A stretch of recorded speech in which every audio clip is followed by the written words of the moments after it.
Olá, meus amigos, um dia de muita paz para todos nós.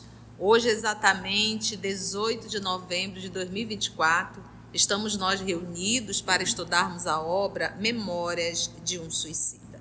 E hoje nós vamos iniciar um novo capítulo, capítulo 9, intitulado Os Arquivos da Alma. E nós vamos solicitar ao nosso Wesley para vir fazer nossa prece de gratidão.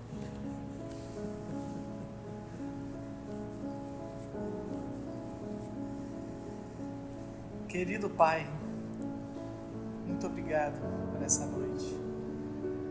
Obrigado por encontrar almas queridas, amigas, afins, para o estudo e aprendizado desta obra, que muito nos faz refletir sobre nossas vidas, atitudes, o que pensamos, falamos, estamos agindo.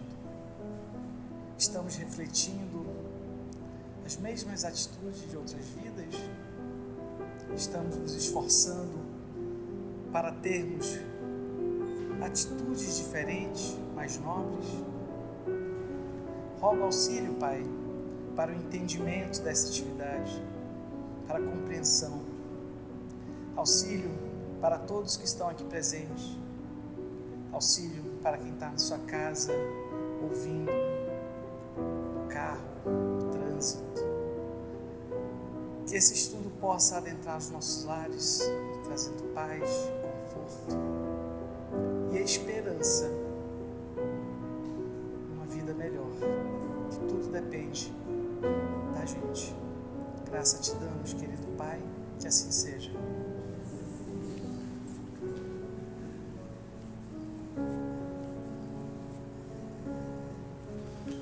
E aí, Aramita, finalizamos o capítulo 8, vamos iniciar agora um novo capítulo, certo, Aramita? Certo, capítulo 9. Certo. Então, no nosso último estudo, nós vimos aonde se escondem os suicidas, os perversos, os que fogem o que não são arrebatados para ir para o vale, né? Em que lugares eles ficam, tanto na erraticidade como no próprio planeta. E quando eles são recolhidos na misericórdia divina, eles são encaminhados e geralmente eles vão para o manicômio, né? Quando são suicidas. Quando não são suicidas, eles são encaminhados para outros postos de socorro, que tem posto de socorro para tudo quanto é jeito no mundo espiritual. Como ele diz, ele finaliza dizendo que das ovelhas que o Pai confiou ao Mestre, nenhuma se perderá. E que essas que ficam no isolamento, eles ficam lá até melhorarem, puderem trabalhar ou reencarnar logo. E estão ainda nessa visita com o Padre Anselmo. Me fez lembrar, hein, Carlinha e Mita, a fala de Alcione. Jesus não está pobre de misericórdia, não é verdade? Então, só para dizer uma coisa, desse capítulo da Torre, ficou bem posto que, assim, uma coisa que são almas, os que ficam na vigilância na torre, né? Para ir buscar, saber onde estão as almas que estão pensando, até as que estão ainda pensando em suicídio, é que o socorro divino não falha, o socorro divino não falta, o que falta é a nossa vontade de elevar o pensamento a ele. Quando eu estou com um problema, eu estou atribulada, não consigo pensar em nada. Mas faz uma prece. Mas eu não sei prece nenhuma. Reza um Pai Nosso. Reza um Pai Nosso meditando o que essas palavras dizem para ti. Repete quantas vezes forem necessárias, que isso te acalma por dentro, te acerena o coração e o entendimento, para ver que não tem nenhum problema insolúvel. Até esses obsessores perversos, não suicidas, eles têm abrigo, tem gente orando, fazendo assistência para ele. O pessoal da torre se reúne todos os dias para orar pelos suicidas, para que eles tenham um pouco de discernimento, um pouquinho de paz, um pouquinho de tranquilidade. Se isso acontece lá, por que a gente não faz cá? E é interessante, Aramita, que o capítulo 9 é justamente a citação de Mateus, capítulo 18, 12 e 14. Que vos parece? Se tiver alguém sem ovelhas e se desgarrar uma delas, porventura não deixa as 99 nos montes e não vai buscar aquela que se extraviou? Assim não é da vontade de vosso Pai, que está nos céus, que pereça um destes pequeninos. Então a gente vê todo esse movimento da torre de vigia, esse acolhimento, essa assistência a todos. Essa busca, Essa busca incessante. E nos arquivos da alma, que será o capítulo 9, foi escolhido um versículo, na verdade, um dos temas, do decálogo ali dos 10 mandamentos, que foi tirado ali do livro de Êxodo, capítulo 20, versículo 12. Atribui-se o livro de Êxodo a Moisés. Uma das regras, dos 10 mandamentos é: honrai a vosso pai e a vossa mãe. Honrai, Então, se a gente pega uma criança, honra teu pai e tua mãe.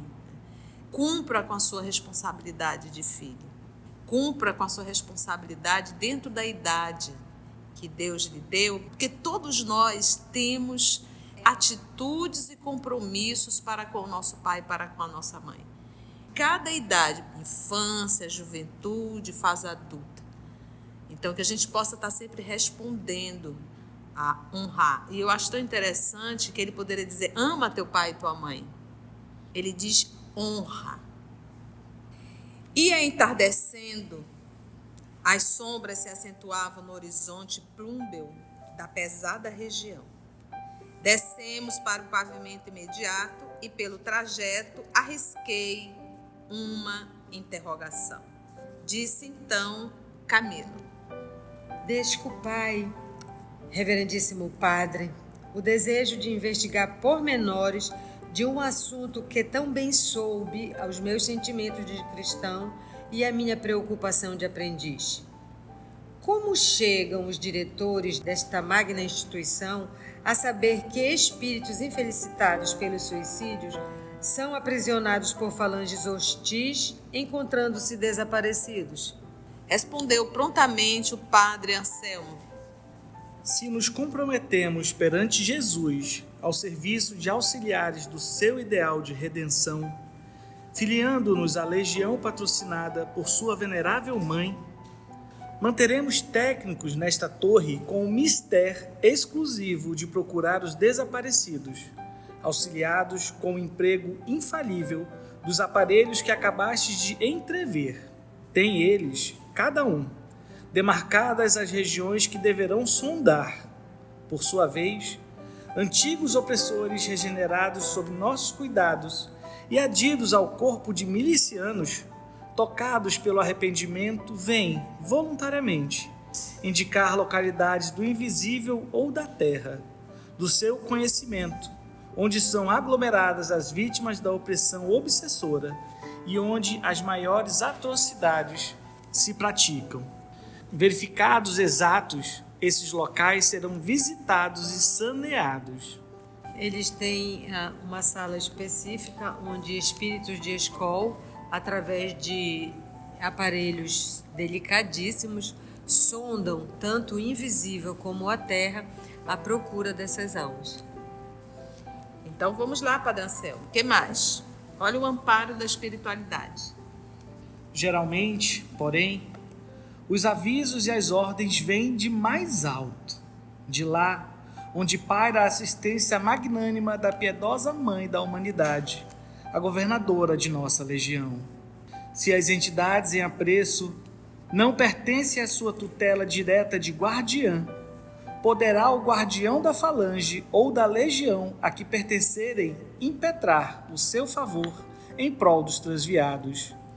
Seu amoroso concurso para o alvo a ser colimado, porquanto existem fraterna solidariedade entre as várias agremiações do universo sideral, infinitamente mais perfeitas que as existentes entre as nações físico-terrenas. Se nós olharmos para o nosso organismo, o nosso corpo, ninguém trabalha isolado. O nosso próprio organismo, eles trabalham tudo em conjunto. um sistema ajudando o outro. Então, é um processo de união para que tudo possa transcorrer de forma perfeita, vamos dizer assim. Isso olhando para o nosso organismo, mas se nós olharmos para o universo, também ele está submetido a leis. E cada um trabalhando e auxiliando o concurso do todo. E quando a gente fala no trabalho do bem, a gente poderia dizer assim, mas Deus não tem poder o suficiente para ajudar? Tem. Por isso que Jesus diz, se eu quisesse, eu pediria a meu Pai, ele mandaria uma legião de anjos e ia pulverizar tudo. Mas o que o meu Pai quer é que eu me entregue aos judeus para nos ensinar. Então a gente para e pensa, Deus poderia? Poderia. Mas se ele fizer tudo, como é que nós vamos aprender? Então, o que ele faz? Ele manda professores, manda mestres, para nos ensinar. E ele pacientemente espera. Então, aqui a gente vê esses irmãos fazendo o trabalho. Uma oportunidade que Deus dá para que eles possam aprender, viver e fixar essa lição. Só existe aprendizado quando eu vivo, isso faz parte da minha vida e isso é um aprendizado. É a prática, trocando em miúdos, é a prática. É a prática que fixa o aprendizado. Por isso esses irmãos, agora olha só o nível, a mensagem vem da onde? Do mais alto, aonde está quem? Mãe Santíssima.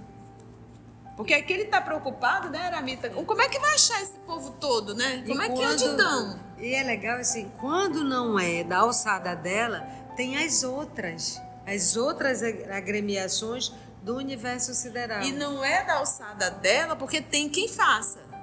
Não é que ela não possa fazer. Não é que ela abrange, mas é aquilo. Tem quem faça.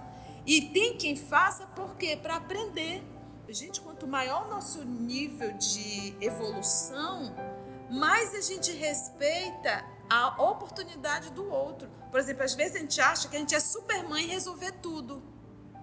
Que a gente é supermãe e deixar tudo arrumadinho pro filho. Que a gente é supermãe e deixar tudo dobradinho. Não é. Para um adulto fazer isso é altamente prejudicial. Eu preciso deixar... Então, no nível de evolução, a gente vê o nosso pai. Ele não poderia chegar aqui no Brasil e dizer, olha, gente, chega. Deixa que eu vou resolver tudo. Ele não resolve. Ele deixa a gente sofrer as consequências das nossas escolhas e das nossas atitudes. E tia, essa fraterna solidariedade, às vezes a gente não compreende, mas eu digo assim, por exemplo, eu sou de família grande. Se eu tiver aqui um irmão meu me ligar agora e dizer assim, Mita, vem cá que eu estou precisando de ti, eu não pergunto nem o que é. Eu largo aqui e vou me embora. E eu tenho certeza que se eu precisar ligar para meus irmãos, eles também vão me socorrer. Se nós que somos imperfeitos temos essa fraternidade, o que dirá, como ele diz aqui, infinitamente mais perfeita que as existentes entre as nações físico-terrenas. Então isso, e tem um texto do Chico, que eu não sei se é o Emmanuel, que diz que Deus ajuda as criaturas através das próprias criaturas. Um é o lavrador, o outro é o campo. E aí o bem se espalha, por isso que tem aquela corrente, passe isso adiante. O bem que te fazem, passe adiante e isso cria uma corrente. Então, é sempre assim, é a oportunidade que Deus nos dá de praticarmos aquilo que aprendemos. Outros sim, por mais desgraçado e esquecido que seja um delinquente, existirá sempre quem o ame e por ele sinceramente se interesse, dirigindo apelos fervorosos a Maria em seu favor, quando não o fizerem diretamente ao Divino Mestre ou ao próprio Criador. Sempre tem alguém, né? Sempre tem alguém. Se eu pegar a pessoa mais perversa, e normalmente o mais perverso não está preso, normalmente o mais perverso está de gravata, paletó, salto alto, em que uma humanidade inteira odeia, essa pessoa tem uma mãe, tem um pai, tem alguém que ama e que irá interceder por ela. Se, portanto, um suicida não deixa na terra alguém que se apiede de sua imensa desgraça, concedendo-lhe brandas e carinhosas expressões de caridade por meio da prece generosa, será bem certo que no além haverá quem o faça. Afeições remotas, antigos amigos, temporariamente esquecidos graças à encarnação, seres queridos que o acompanharam em peregrinações pregressas na terra, seu tutelar, o amoroso guardião que lhe conhece todos os passos, como seus menores pensamentos, assisti-lo-ão com os veros testemunhos do amor fraterno, que cultivam a inspiração do amor de Deus.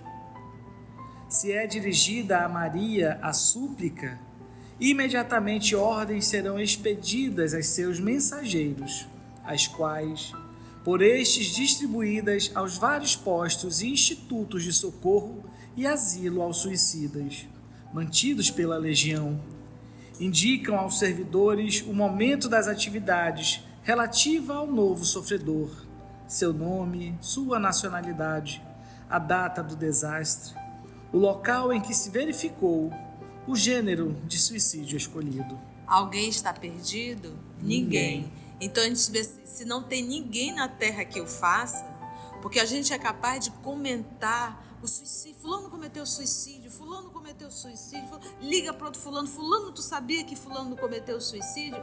Então a gente corre a fofoca, a gente faz 1000 comentários, mas quantos param, silenciam para orar? Às vezes nós não oramos por um parente nosso que cometeu suicídio e desencarnou. A gente não faz isso. Ou então a gente faz assim, olha, o pessoal lá no Porto de Luz está fazendo memória de um suicídio, eles estão orando. Põe um nome lá. Então, pronto, a pessoa acha que já fez o seu ato de caridade, colocou o nome e nunca orou por essa pessoa. Apenas se libertou, né? Acredita ter se libertado, transferido a sua responsabilidade. Eu me lembro quando nós estávamos vivendo a Covid, que nós abrimos uma live todos os dias para fazer oração coletiva. Quantas pessoas mandavam o nome e as pessoas não estavam lá para orar? Então, gente, é isso. Oremos. E quem recolhe esse pedido é nada mais que a Mãe Santíssima. Olha o que ele diz, ó. Mantidos pela legião, indicam aos servidores o momento das atividades relativas ao novo sofredor, seu nome, sua nacionalidade, o dia do acidente, tudo. É levar o pensamento à Mãe Santíssima e solicitar que tenhamos certeza que essa oração não será perdida, né? Que pensa? Como a gente esquece da oração, né? Demais, Mirta, demais. Vamos mais um pouquinho com o Padre Anselmo. Com tais informes, se, por exemplo, o indivíduo em questão encontra-se em região pertencente ao raio de nossas ações, a busca será feita pelos servos da vigilância, conforme ficou dito. Onde quer que se encontre, será localizado a despeito de quaisquer sacrifícios.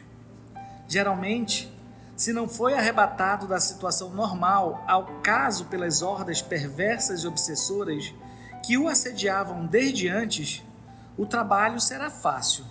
Se, no entanto, a tarefa, por muito espinhosa e árdua, carecer do concurso de outros elementos de nossa mesma legião ou estranhos a ela, temos o direito de solicitá-los, sendo prontamente atendidos.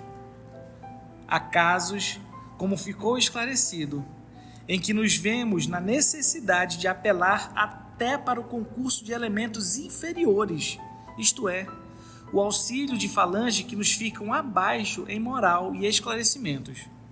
É interessante isso, né? Então a gente vê, meu Pai, quanto amparo, quanto assistência. Então nenhuma oração fica solta. Mãe Santíssima está pronta a atender. Lembra que ela não é Deus, logo ela não é onisciente, onipresente. Por isso é que nós necessitamos pedir. E Deus quer que nós nos ajudemos uns aos outros. Quando o nosso Senhor diz assim, amai-vos uns aos outros, Ele está dizendo, cuidai-vos uns dos outros.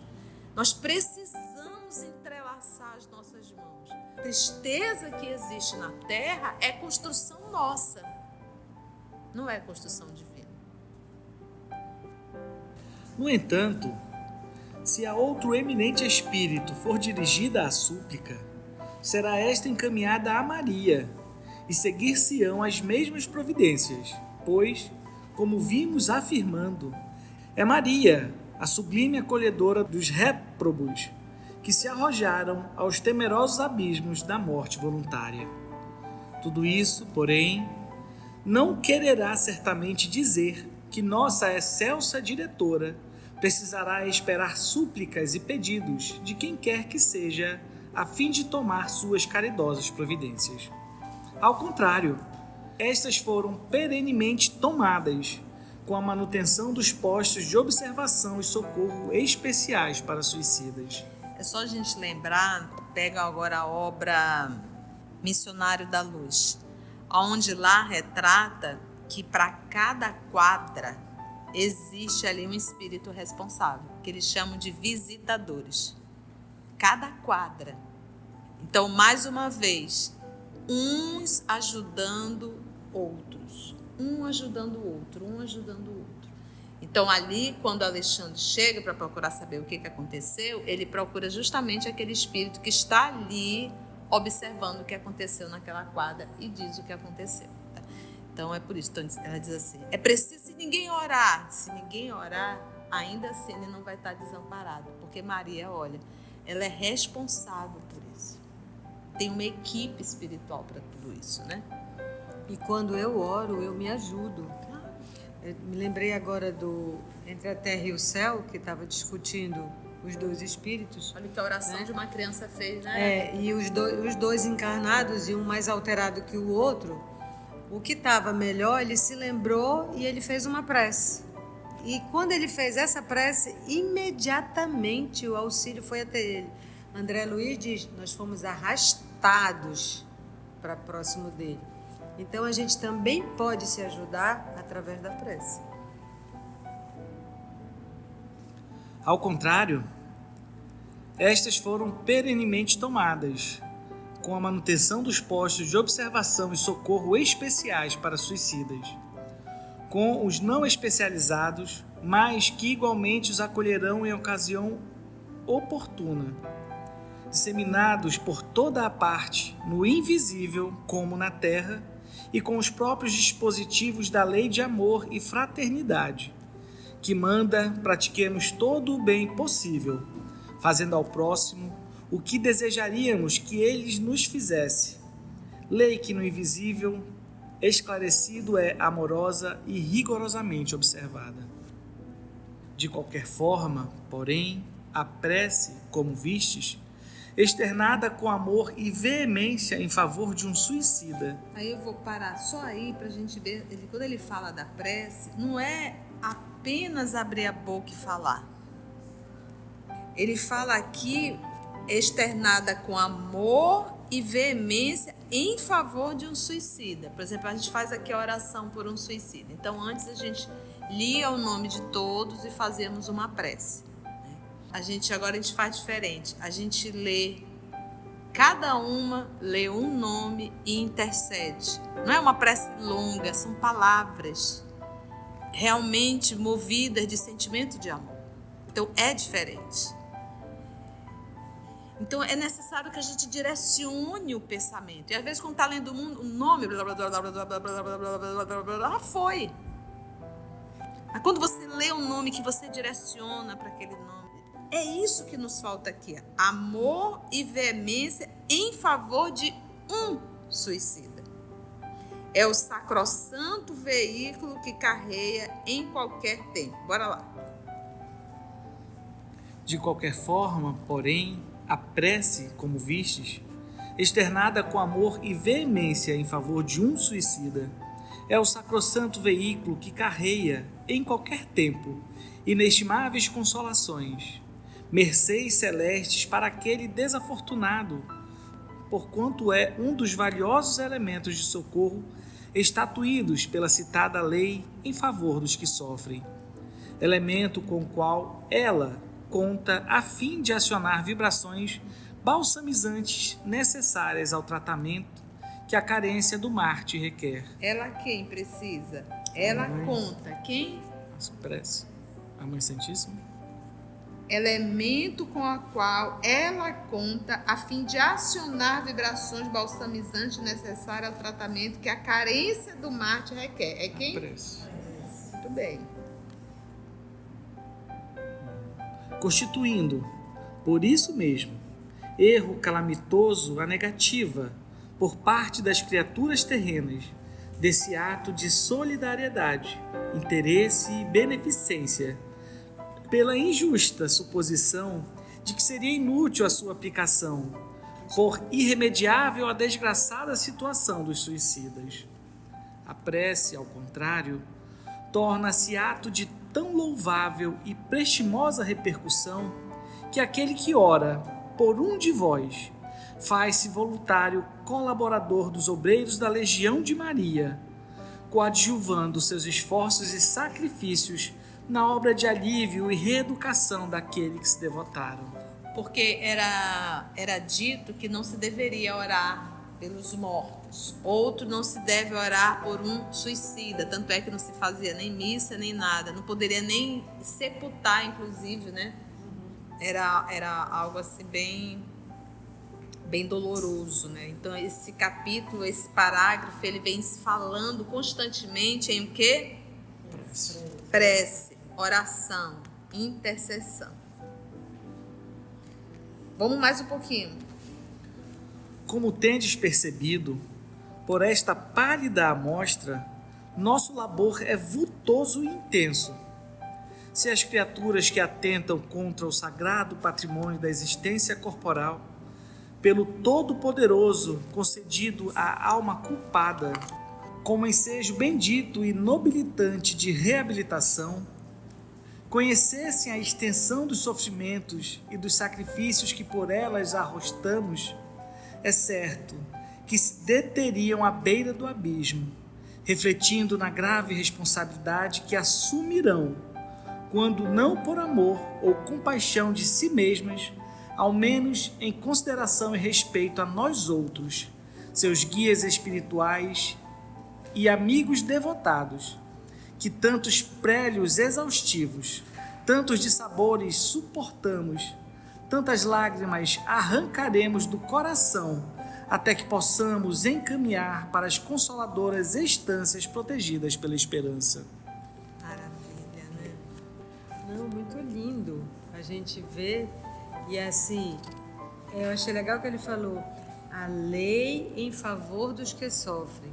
Claro que ele está falando especificamente dos suicidas, mas se nós somos já espíritos repetentes no planeta de provas e expiações, nós também estamos debaixo dessa lei de favor dos que sofrem. Então, esse capítulo praticamente se iniciou todo falando da prece. Quantas vezes ele fala de prece, súplica fervorosa, que nós temos um guia espiritual que sabe os nossos mínimos pensamentos. Então, isso é um chamado para que nós não nos esqueçamos da prece. A prece que a gente faz em agradecimento, a prece pelos outros, como diz a tia, não precisa ser muitas palavras, basta um bom pensamento, uma boa intenção. E até pela gente, né, para ter discernimento, para escolher na hora das tribulações e dos problemas que todos nós os temos. Hoje, a maior causa de morte no nosso planeta é, sabe o quê? Suicídio. Mais do que o câncer. É aquilo que ele fala aqui, ó. Se as criaturas que atentam contra o sagrado patrimônio da existência corporal, ele diz, pelo Todo-Poderoso concedida à alma culpada como ensejo bendito nobilitante de reabilitação, porque uma reencarnação é isso. É a oportunidade que Deus nos dá, culpado na condição de enrolados com a lei. se nós conhecêssemos a extensão do sofrimento e do sacrifício que por elas arrostamos, é certo que se deteriam à beira do abismo.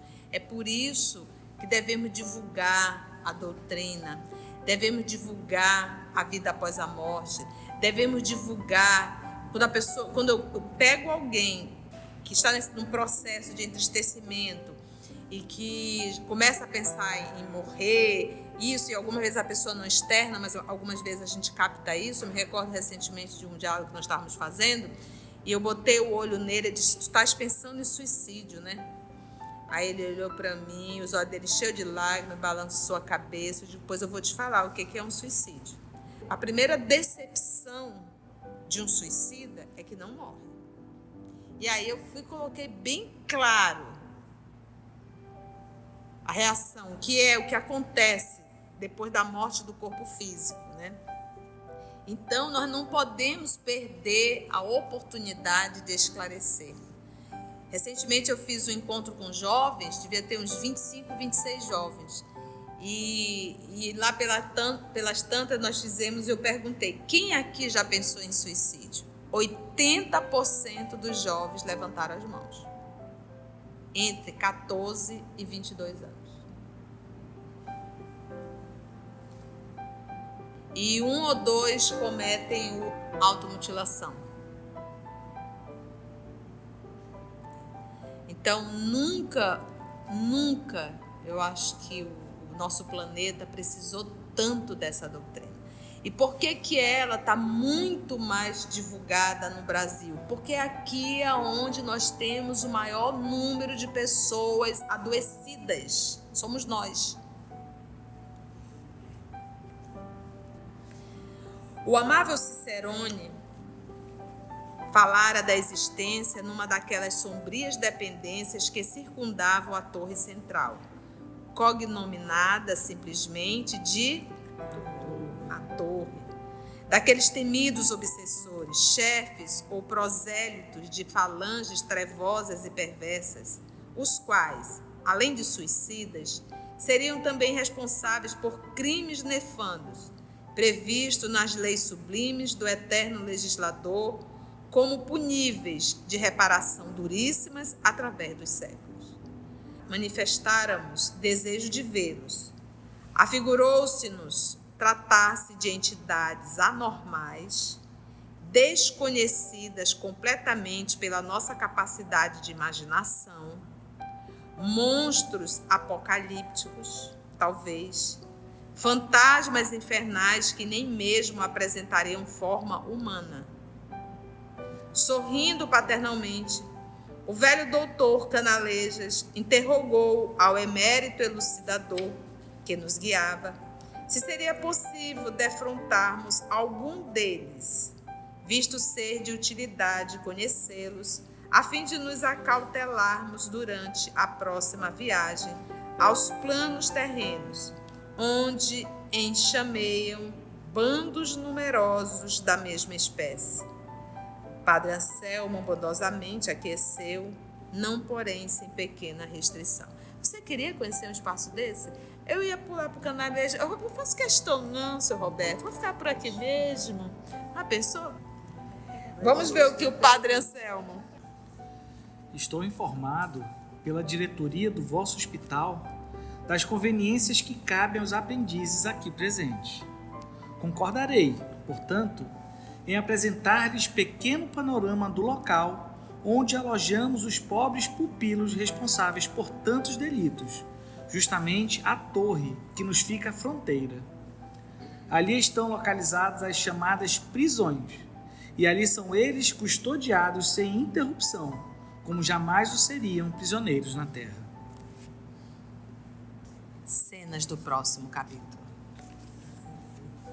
E aí, a próxima semana, se Deus nos permitir, vamos ver se será permitido, né?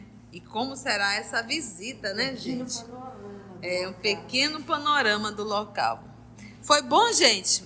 Muitas lições, muitos aprendizados. Se nós pudéssemos usar uma palavra hoje para expressar as nossas informações da noite, né? O que nós diríamos? Oração, né? e a prece. Verdade. Então vamos envolver a nossa irmã Carla, que vai fazer a nossa prece de gratidão. E gratidão é o que nos enche o coração hoje. Essas lições, Mãe Santíssima, Pai Divino, Jesus amigo, nos acalmam, nos deixam tranquilos nesse mar que parece tão revolto, sabendo que todos nós, cada um, está amparado. Ainda que nos esqueçamos, ainda que enlouqueçamos, jamais seremos esquecidos. E nessa tranquilidade e nessa certeza, te pedimos, Mãe, que nunca, por nenhuma loucura das nossas cabeças, esqueçamos do teu amor, da tua presença, do amor do teu Filho amado que tanto nos guiou, que tanto nos espera. É tanto amor que nos envolve que às vezes não nos damos conta e te pedimos, não nos deixe esquecer desse amor que nos guia. Que assim seja.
EOS Manaus. Estudando para servir ao Cristo. Visite nosso site em www.eosmanaus.org. No YouTube, procure o canal EOS Manaus. Participe do nosso grupo no Facebook. No Instagram somos @EOS Manaus. Escute e estude na Rádio Manaus de Estudos Espíritas. Estamos, também, em diversas plataformas de áudio. Procure EOS Manaus, no seu aplicativo preferido. EOS Manaus. Estudando para servir ao Cristo.